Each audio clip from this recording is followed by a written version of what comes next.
Assalamualaikum warahmatullahi wabarakatuh. Kami dari kelompok 4 akan mempresentasikan hasil tugas besar mata kuliah dengan berjudul Analisis Perbandingan Algoritma Decision Tree dan Random Forest pada prediksi nilai penjualan berbasis data retail supermarket. Boleh di next. Nah, ada anggota kelompok itu yang pertama Ibnu Rizal Mutakim, yang kedua Rizky Perlintas Sembiring, yang ketiga saya Muhammad Aulia Musak Nugraha, dan yang keempat itu Bintang Yudhistira. Boleh di next.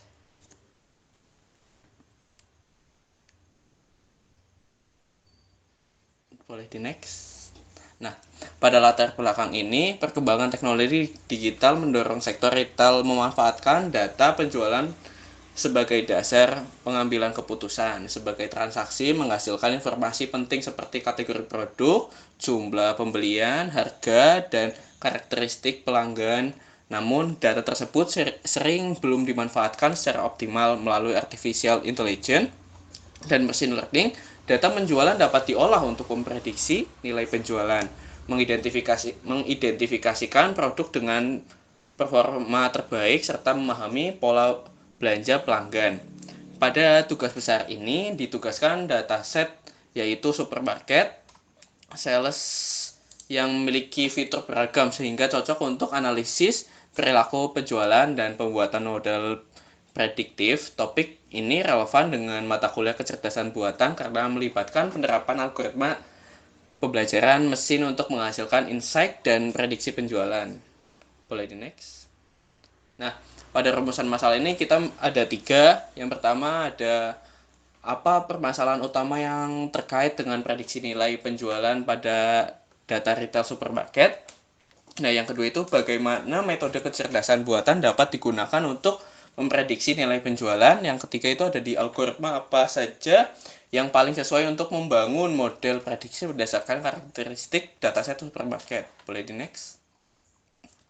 Nah, di tujuan penelitian ini tujuan umumnya ini menggunakan metode kecerdasan buatan untuk menganalisis dan memprediksi nilai penjualan berdasarkan data transaksi supermarket. Nah, tujuan khususnya itu ada 4, melakukan pemrosesan data supermarket sales seperti pembersihan data, transformasi fitur, dan eksplorasi data.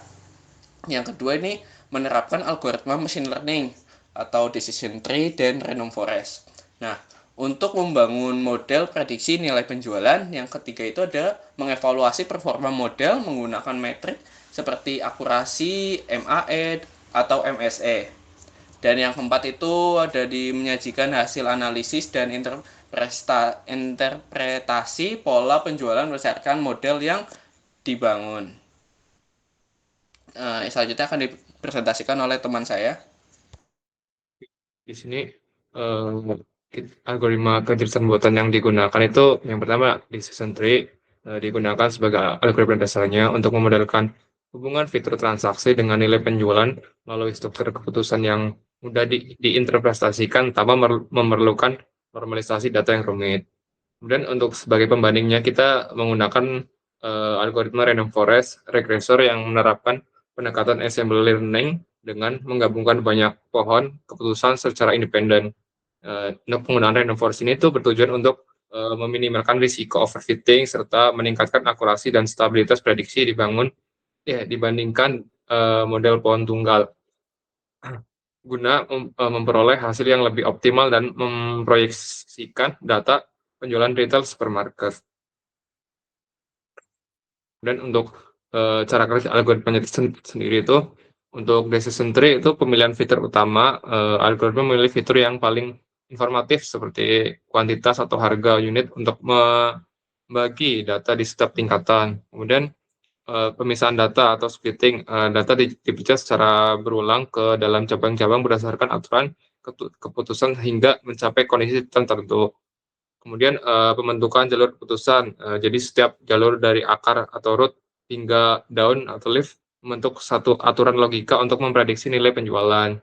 Kemudian prediksi pada node daun. Node daun terakhir menyimpan nilai prediksi akhir yang merupakan rata-rata nilai penjualan dari kelompok data tersebut.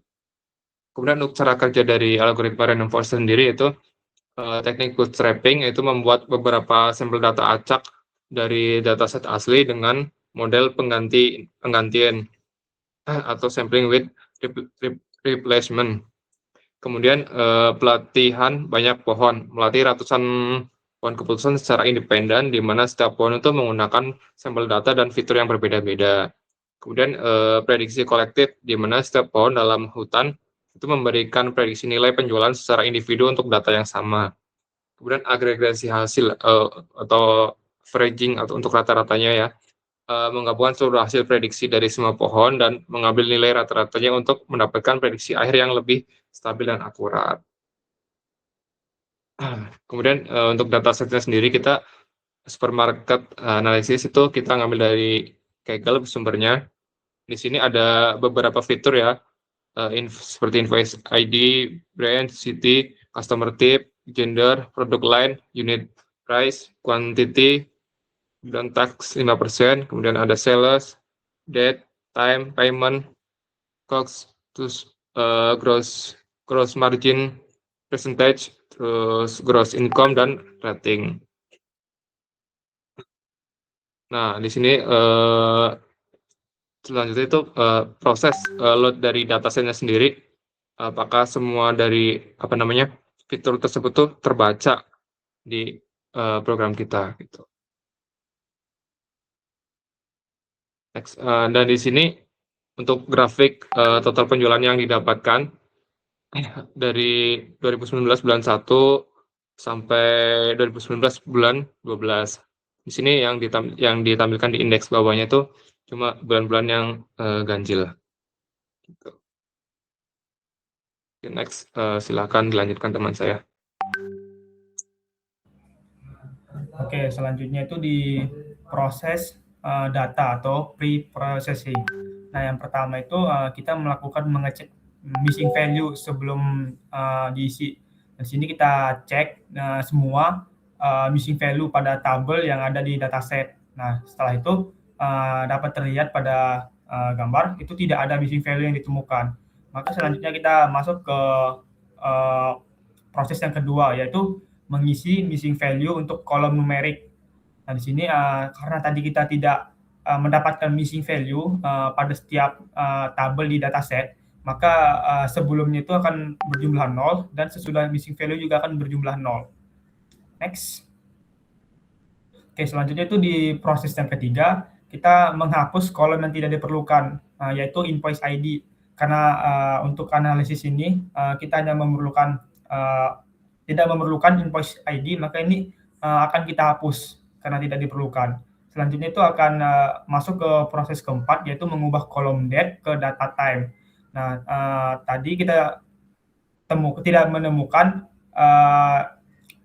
table yang menggunakan date. Jadi sebelum perbaikan itu 0, maka missing date sesudah perbaikan juga 0. Selanjutnya masuk ke proses yang kelima, yaitu mengonversi kolom time menjadi fitur hour dan minute, mendeteksi format time. Nah, di sini kita mengubah format time yang awalnya 13.208.200 diubah menjadi dipecah menjadi tabel sendiri, yaitu hour ada 13, minute ada 8. Jadi dipecah jam dan menitnya. Selanjutnya itu di proses ke-6, kita mengekstrak fitur waktu dari date. Nah, contohnya di sini kita memecah tiap date itu menjadi ada tabel tahun, bulan, hari, dan day of week-nya. Itu dipecah masing-masing ke tabel sendiri-sendiri. Next. Oke, selanjutnya itu masuk ke proses ke-7, yaitu kolom date yang sudah dihapus setelah ekstraksi fitur. Nah, setelah itu kita lihat semua processing data yang sudah kita lakukan akan ditampilkan di sini. Nah, terlihat ini adalah proses data yang akan kita lakukan untuk analisis menggunakan random forest dan decision tree. Next. Oke, di sini kita menggunakan fitur yang digunakan di sini. Kita menggunakan ada 19 fitur dan juga ada 1000 sampel. Untuk nama fitur yang digunakan tuh ada brand, city, customer type, gender, product line, unit price, quantity, tax 5%, payment, COGS, gross margin percentage, gross income, rating, hour, minute, year, month, day, dan day of week. Nah, di sini target untuk analisis ini yaitu sales-nya. Next.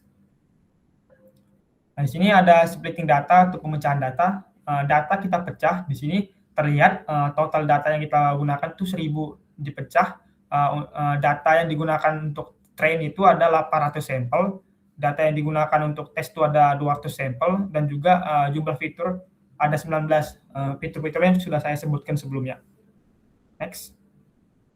Selanjutnya akan dijelaskan oleh rekan saya. Silakan.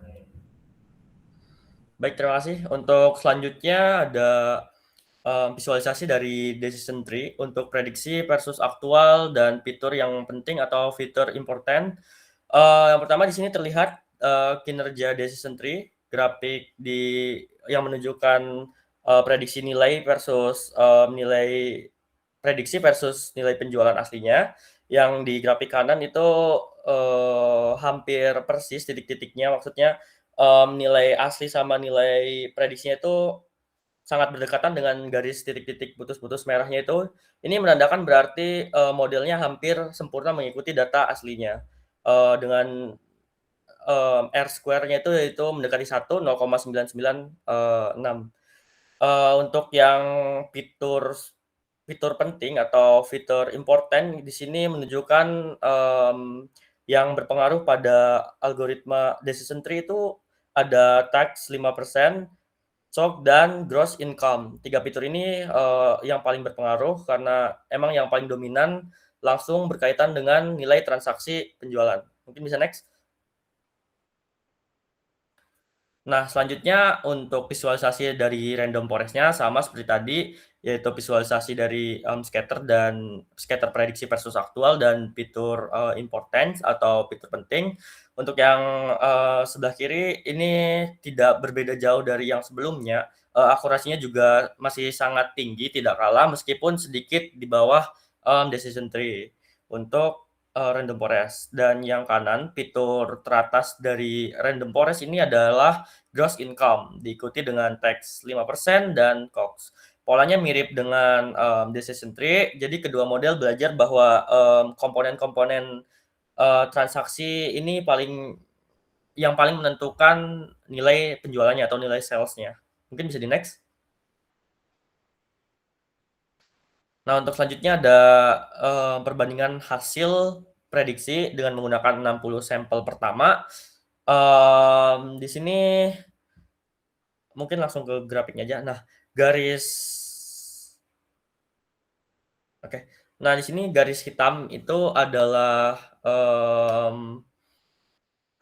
data asli, yang biru adalah data prediksinya, terus yang merah itu random forest. Yang biru decision tree, yang garis hitam adalah data asli dan yang merah adalah random forest-nya. Ketiga garis itu saling menempel, maksudnya tidak ada kesenjangan grafiknya, tidak ada kesenjangan atau baik saat naik atau saat turun, menunjukkan bahwa kedua model tuh mampu mengikuti pola penjualan dengan sangat baik, gitu, sesuai dengan harga aslinya. Untuk mungkin bisa di next.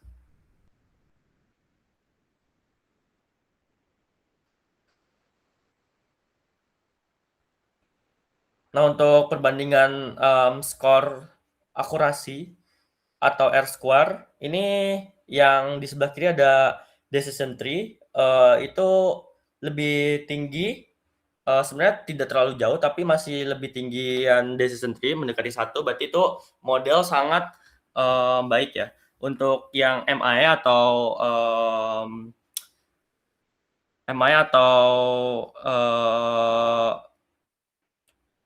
mean absolute error itu untuk decision tree itu lebih rendah daripada random forest. Jadi mungkin tingkat errornya itu masih lebih rendah decision tree daripada random forest. Untuk semakin kecil tuh semakin baik. Mungkin bisa di next untuk kesimpulan. Nah, untuk kesimpulan akhir atau laporan akhir analisis perbandingan di sini untuk ringkasan dari model terbaik itu jelas dimenangkan oleh decision tree. Melihat tadi dari grafik scatter maupun MI-nya.